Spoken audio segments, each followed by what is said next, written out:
बिस्मिल्लाहिर्रहमानिर्रहीम। Dear students, अस्सलाम वालेकुम।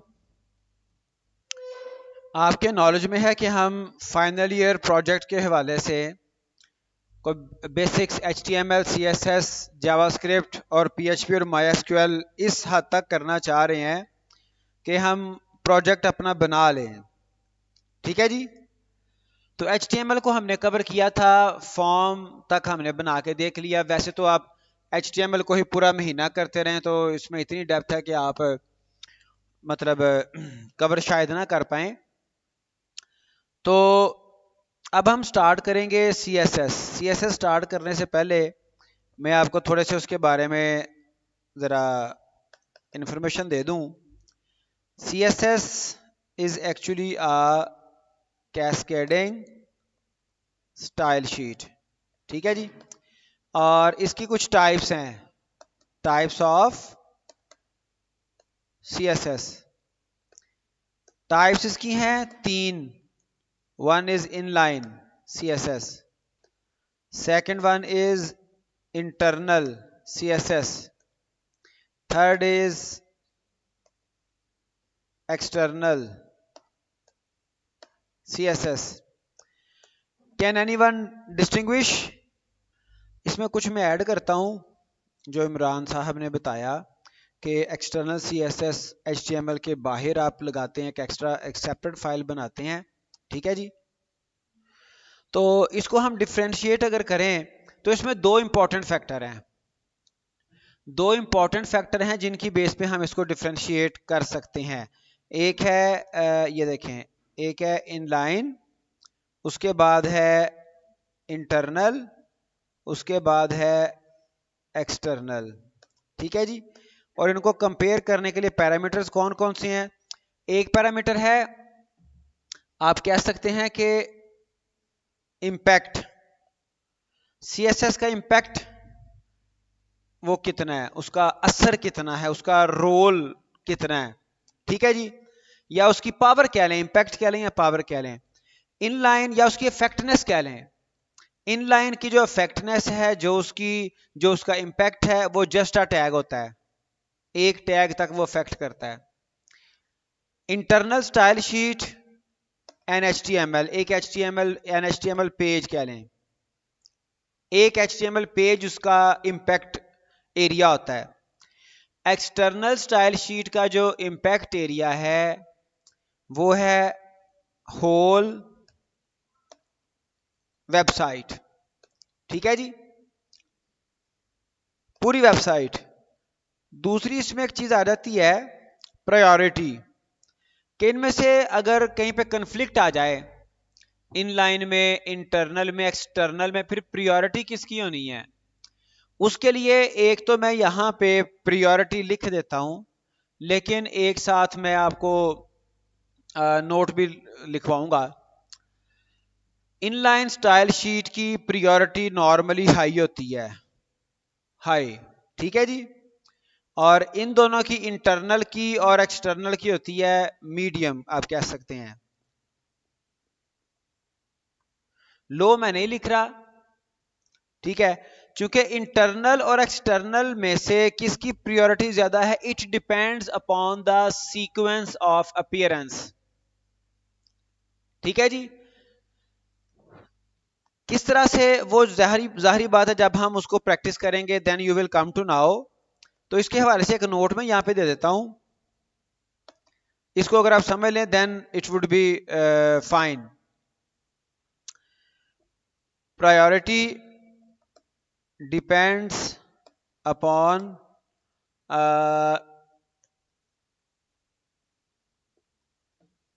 इंस्ट्रक्शन, या फिर स्टाइल क्या लें, स्टाइल ऑर्डर टाइम, कि उसका किस वक्त ऑर्डर या इंप्लीमेंटेशन कब की गई।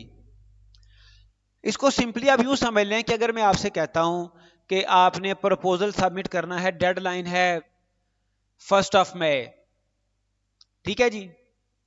मैं ये 2 दिन 3 दिन ये कहता रहा कि जी डेडलाइन क्या है, 1 मई।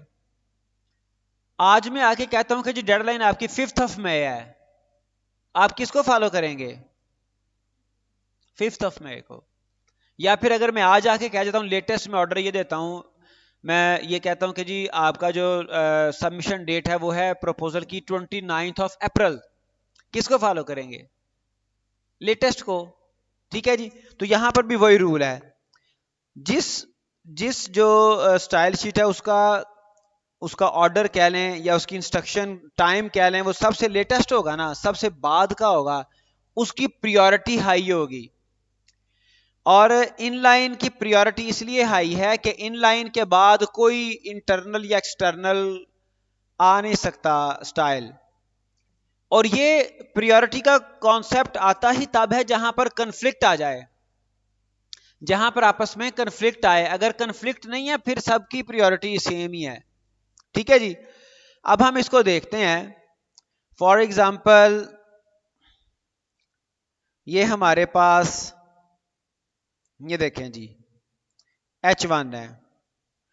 इनलाइन स्टाइल शीट की एग्जांपल क्या है कि आप टैग के अंदर स्टाइल की एक प्रॉपर्टी यूज करेंगे, डबल कोट्स के अंदर आप कोई भी फर्दर स्टाइल शीट की प्रॉपर्टीज हैं।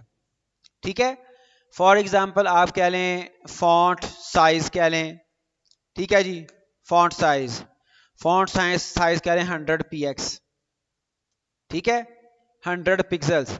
ये हेडिंग कौन सी है? लिखा हुआ है फाइनल ईयर प्रोजेक्ट, बल्कि इसको यही रहने दें। ठीक है, आपको वैसे आइडिया हो जाएगा। ये वाली हेडिंग ये वाली है, फाइनल ईयर प्रोजेक्ट। जब मैं इस पेज को रिफ्रेश करूंगा, इसका देखें वो साइज इंक्रीज कर गया, फॉन्ट साइज। ठीक है जी। दिस स्टाइल शीट और this way of style sheet is known as inline. इसमें हम किसी भी टैग के अंदर ही स्टाइल प्रॉपर्टी यूज करते हैं और फिर डबल कोट्स के अंदर एक या एक से ज्यादा फर्दर प्रॉपर्टीज को हम सेट कर सकते हैं। फॉर एग्जांपल एक और प्रॉपर्टी मैंने यहां पे अगर बतानी है इसी टेक्स्ट के लिए, तो मैं कहता हूं टेक्स्ट ट्रांसफॉर्म कर लें जी, टेक्स्ट ट्रांसफॉर्म, और इसको मैं कहता हूं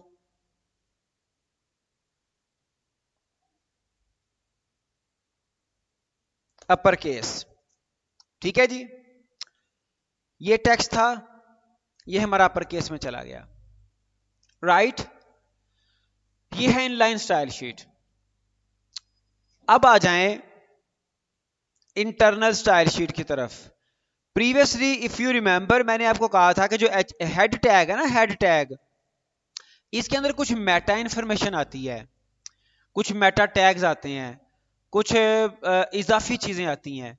तो स्टाइलिंग हो गई, जावास्क्रिप्ट हो गई, कोई एक्सटर्नल फाइल्स हैं, वो सारी हमारी मतलब मेटा लेवल की चीजें हैं। ठीक है। तो स्टाइल शीट भी जब आपने इंटरनल स्टाइल शीट बनानी है तो आप हेड सेक्शन में बनाएंगे। ठीक है। उसका क्या तरीका है? आप एक स्टाइल का टैग ओपन करेंगे और स्टाइल का टैग आप क्लोज करेंगे, और यहां पे इसकी कुछ प्रॉपर्टीज हमें बताना पड़ेंगी। टाइप में इसकी वैल्यू आती है टेक्स्ट //css। ठीक है जी। और इसमें हमने क्या करना है, फर्दर इसके अंदर हमने अपने टैग बताने हैं।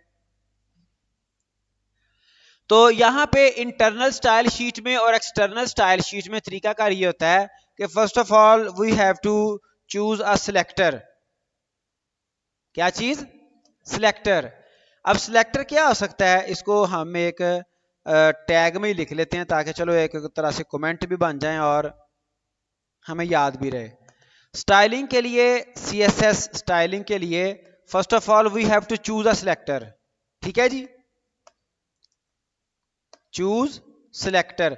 अब सिलेक्टर क्या होता है, सिलेक्टर से क्या मुराद है? सिलेक्टर टैग का नेम भी हो सकता है, लेकिन जब आप टैग को एज अ सिलेक्टर चूज करेंगे ना, आपने पैराग्राफ टैग को एज अ सिलेक्टर चूज कर लिया, H1 टैग को एज अ सिलेक्टर चूज कर लिया, तो हमारे वेब पेज में वो जितने भी टैग आएंगे सबको सेम स्टाइल कर देगा।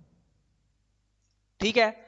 उसका एक और भी होता है कि हम अगर हमने कुछ सिलेक्टेड मतलब पैराग्राफ टैग है, H1 टैग है, उनमें से किसी सिलेक्टेड टैग्स को हमने कोई खास स्टाइल करना है तो फिर हम क्लास या आईडी यूज कर लेते हैं। अब क्लास क्या है, आईडी क्या है, वैसे तो सिलेक्टर्स एक बड़ा मतलब आप कह लें कि डेप्थ में है टॉपिक, लेकिन हम क्लास आईडी और टैग की बात करते हैं।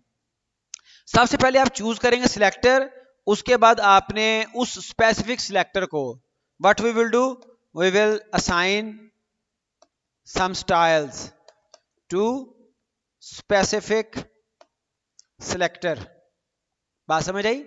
किस तरह से करेंगे ये देखें। मैंने कहा पैराग्राफ टैग है, उसको स्टाइल करना है। ये हमारा पी क्या है, यहां पे पी हमारा यहां पे सिलेक्टर है। पी क्या है, सिलेक्टर पैराग्राफ। और इसके लिए मैं कोई प्रॉपर्टी यूज करूंगा, बेशुमार हमारे पास प्रॉपर्टीज हैं। मैं कहता हूं टेक्स्ट अलाइन कह लें, टेक्स्ट अलाइन मैं कहता हूं सेंटर, सेंटर अलाइन कर दो टेक्स्ट को, ठीक है जी। फॉन्ट, फॉन्ट साइज मैं कहता हूं 20px कर दो। Got it? तो और भी जितने भी स्टाइल्स आप यूज करना चाहें, इसको मैंने क्या किया, रिफ्रेश किया, अपने पेज पे आए। इत्तेफाक से मेरे पास यहाँ पे पैराग्राफ एक ही लगा हुआ है, एक ही पैराग्राफ है। तो बल्कि मैं यूं करता हूं कि पैराग्राफ एक से ज्यादा हम लगा लेते हैं। वो कैसे लगाएंगे, इसी पी टैग को मैं कॉपी कर लेता हूं, इसी को पेस्ट कर लेते हैं।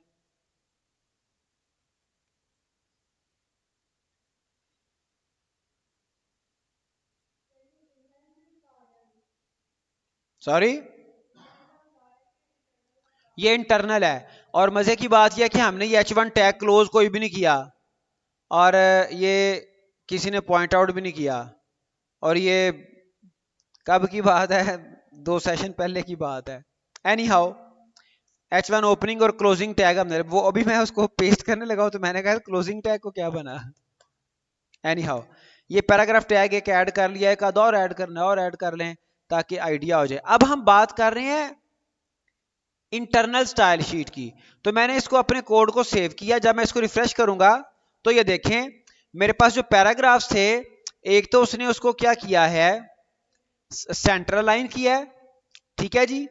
और दूसरा क्या किया था, हमने साइज किया था, ठीक है।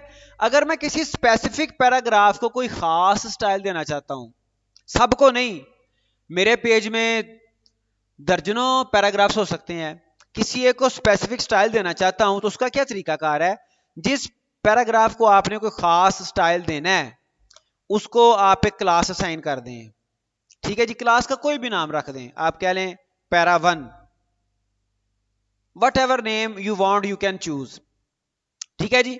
अब आपने क्या करना है, जो आपने क्लास का नाम रखा था, now you can use class as a selector. हमने पहले बात की ना, सबसे पहले स्टाइल करने से पहले आपने सिलेक्टर को चूज करना है। सिलेक्टर क्या हो सकता है, टैग हो सकता है, क्लास हो सकती है, आईडी हो सकता है। टैग को हमने स्टाइल करके देख लिया। अब बात करते हैं हम क्लास की। क्लास मैंने असाइन कर दी, ठीक है जी। अब क्लास जो भी हमने बनाई है ना, क्लास इक्वल डबल कोट्स में जो भी नाम लिखा है, स्टाइल शीट में उसको रेफर करने के लिए हम डॉट ऑपरेटर यूज करेंगे, डॉट पैरा1। तो ये हमने सिलेक्टर चूज कर लिया, हमारा सिलेक्टर चूज हो गया। इस पैराग्राफ का मैं क्या करता हूं, इस पैराग्राफ को मैं, इसका जो टेक्स्ट अलाइन है वो मैं सेंटर नहीं करना चाह रहा, वो मैं कुछ और करना चाह रहा हूं। उसको मैं कर देता हूं जस्टिफाई, ठीक है जी। इसका साइज मैं 30 करना चाह रहा हूं, ठीक है जी। और क्या देखें, और देख लें टेक्स्ट की कोई और प्रॉपर्टी देख लें। सॉरी, बॉर्डर देना वो फिर आपका, मैं कह रहा था बॉक्स मॉडल है, तो बॉर्डर की बात कर लें। सबसे पहले आपको बॉर्डर उसका देना पड़ेगा, स्टाइल बॉर्डर का साइज देना पड़ेगा। बॉर्डर स्टाइल आपका आ जाएगा सॉलिड, सॉलिड है,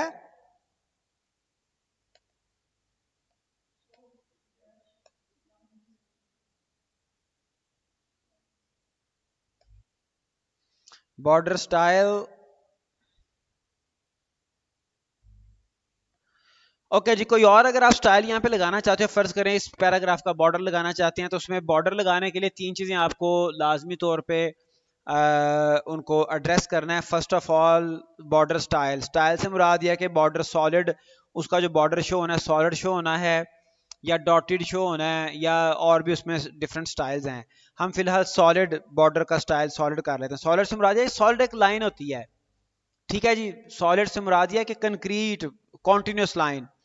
फिर इस बॉर्डर का साइज हम बताते हैं। साइज साइज आमतौर पे डिफरेंट पैरामीटर्स हैं, पिक्सल्स में बता सकते हैं, ठीक है जी। 5px for pixels. फिर आप इसका कलर भी सेट कर सकते हैं, बॉर्डर कलर, ठीक है जी। कलर मैं कहता हूं ब्लू। तो जब इसको सेव करेंगे, आके अपने पैराग्राफ को आप रिफ्रेश करेंगे, तो क्या क्या चीजें हमने चेंज की थी। एक तो इसका बॉर्डर लगाया था, दूसरा इसको हमने जस्टिफाई किया था। बाकी पैराग्राफ देखें वो जस्टिफाइड नहीं होंगे, बाकी पैराग्राफ सेंटर अलाइंड है। ये देखें राइट साइड पे भी वो एक सीक्वेंस में नहीं है टेक्स्ट, लेकिन ये देखें लाइन के बिल्कुल साथ आपका बिल्कुल एक तरतीब के साथ जस्टिफाइड है, ठीक है जी। साइज इसका हमने 30 कर दिया है और बॉर्डर इस पे एक लगा दिया है। तो ये है क्लास, ठीक है जी। अब एक और चीज समझें, क्लास में और आईडी में क्या फ़र्क है। ये हमारा जो है ना लिटरेचर, इवन वेबसाइट्स, वहां पर बड़ा एक मेस क्रिएट किया गया है जी। क्लास में क्या डिफरेंस है, let me tell you clearly. हमने ये देखें, एक हमारे पास पैराग्राफ था, इसमें मैंने ये क्लास एक असाइन की, क्लास एक मैंने लिखी पैरा1। क्लास एट्रीब्यूट में आप एक से ज्यादा क्लासेस को कंबाइन कर सकते हैं। एक क्लास है पैरा1, एक और क्लास बना लें टेक्स्ट1 के नाम से, ठीक है जी। टेक्स्ट1, इसको भी आप स्टाइल कर लें इसी में। क्लास को आपको पता कैसे रेफर करते हैं, डॉट टेक्स्ट1, इसी तरह से करते हैं। अब इसका जो भी आपने स्टाइल यहाँ पे देना है, ठीक है जी, वो आप दे लें। Font font font font font weight की बात कर लें, हम कहते हैं बोल्ड, बोल्डर कर लेते हैं, ठीक है जी। फॉन्ट वेट बोल्डर हो गया। और I think so font font style, font style, font style में क्या होता है, ठीक है जी। टेक्स्ट1, सॉरी दिस वन, ये देखिए। अच्छा, अंडरलाइन इसमें नहीं है, वो डेकोरेशन में, I think so. Font style नहीं है, फॉन्ट डेकोरेशन है, what I any how, decoration भी नहीं है, देख लेंगे उसको हम। लेकिन अब ये देखें कि उसने दो स्टाइल्स को कंबाइन कर दिया, दो स्टाइल्स को कंबाइन कर दिया है। Text, text align, text, text decoration है जी, वो अंडरलाइन, अंडरलाइन, ठीक है जी। तो उसने क्लास के अंदर हमने दो क्लासेस असाइन कर दी हैं। एक क्लास हमने असाइन कर दी पैरा1, एक क्लास असाइन कर दी टेक्स्ट1, ठीक है। वो दोनों क्लासेस एक ही टैग में हम कंबाइन कर सकते हैं, but it is not the case with ID, ठीक है जी। मैं इसको सिर्फ कॉन्सेप्ट को क्लियर करने के लिए यही इसी टेक्स्ट1 को मैं इस क्लास को कॉपी करता हूं, इसके स्टाइल को, और इसको मैं एक आईडी बना देता हूं। आईडी को हम हैश के साथ रिप्रेजेंट करते हैं। सेम नाम के क्लास और आईडी हो सकते हैं। चलें, चेंज करना है तो टेक्स्ट2 कर लें सॉरी, टेक्स्ट2 स्टाइल वही है, font weight boulder, text decoration underline, ठीक है जी। इसको मैं किसी और पैराग्राफ को इसको असाइन कर देता हूं। ये चूंकि आईडी है तो मुझे आईडी प्रॉपर्टी यूज करनी है। आईडी क्या है जी, टेक्स्ट1, ठीक है जी। जब मैं इसको रिफ्रेश करूंगा तो कोई हमारा पैराग्राफ जो है, और टेक्स्ट2 रखा था नाम उसका, यार आप तो याद भी नहीं करवाते, चेंज किया था मैंने, ठीक है जी। तो उसको उसने अंडरलाइन भी कर दिया, और क्या किया था उसे हमने, बोल्ड किया था, बोल्डर, बोल्डर भी कर दिया, अंडरलाइन भी कर दिया। अब इस आईडी प्रॉपर्टी के अंदर मैं दूसरा आईडी नहीं असाइन कर सकता। आईडी प्रॉपर्टी में आईडी एक ही आएगा। आप दूसरा आईडी यहां पे पास करने की कोशिश करें, मतलब क्या करें हम यूं करते हैं, कुछ भी नहीं करते, हम एक और आईडी बना लेते हैं। आईडी का कोई भी नाम रख लें। मैं कहता हूं हैश कलर, ठीक है जी। और मैं कहता हूं फॉन्ट टेक्स्ट और केड़ी प्रॉपर्टी है कलर, ठीक है जी, रेड। अब ये कलर मैंने एक और आईडी बना दिया, इसको मैं अगर आईडी में पास करना चाहूं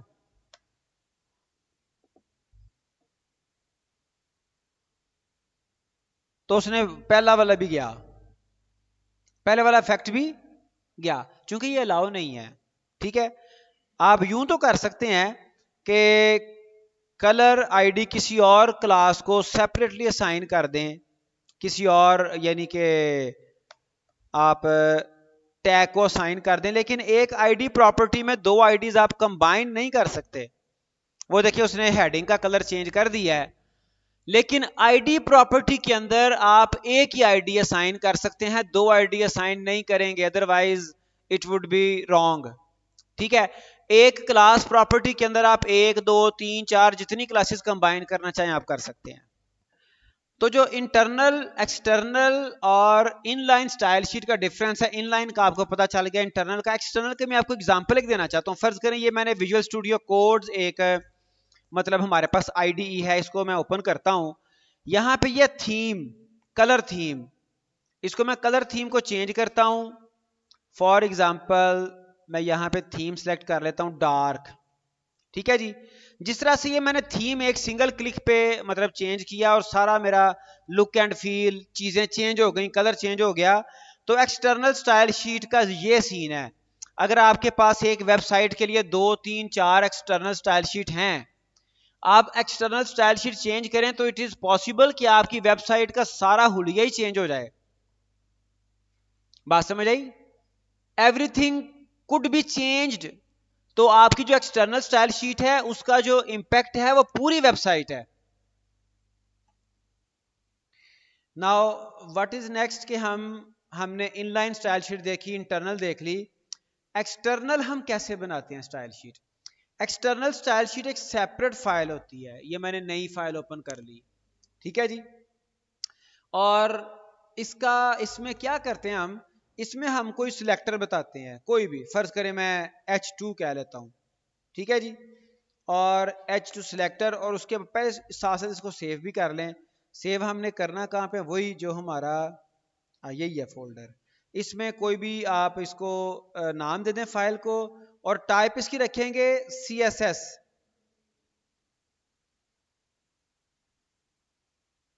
C++, C#, cascade style sheet, ये इसका टाइप आ गई। और नाम कोई भी आप रख लें, स्टाइल रख लें, जो भी आप चाहें, ठीक है जी। और फर्दर आपने फिर इसको, जारी बात है, इसमें कोई प्रॉपर्टीज, वही सीन जो हमने इंटरनल स्टाइल शीट में किया था। फॉन्ट साइज आप कह लें 25 कह लें, क्योंकि अभी हम सिर्फ इसको अंडरस्टैंड करने की कोशिश कर रहे हैं। टेक्स्ट अलाइन कह लें राइट, ठीक है जी। कलर इसका आप कह दें ब्राउन। कलर देने के भी कई तरीके हैं, अभी मैं सिर्फ उसको डायरेक्टली नेम लिख रहा हूं। अच्छा, अब ये मैंने एक स्टाइल शीट बना ली। इस स्टाइल शीट को मुझे अब अपनी HTML फाइल के साथ लिंक करवाना है। तो लिंक मैं करवाता हूं कहां पे, हेड सेक्शन में ही, ठीक है जी, हेड सेक्शन में। और लिंक करवाने के लिए हम टैग यूज करते हैं लिंक का, और साथ इसके बताते हैं टाइप इक्वल टेक्स्ट और CSS। और इसमें REL एक आता है प्रॉपर्टी, REL फॉर रिलेशनशिप क्या है इसकी, it is a style sheet, ठीक है जी। और उसके बाद आपने इसका बताना है सोर्स,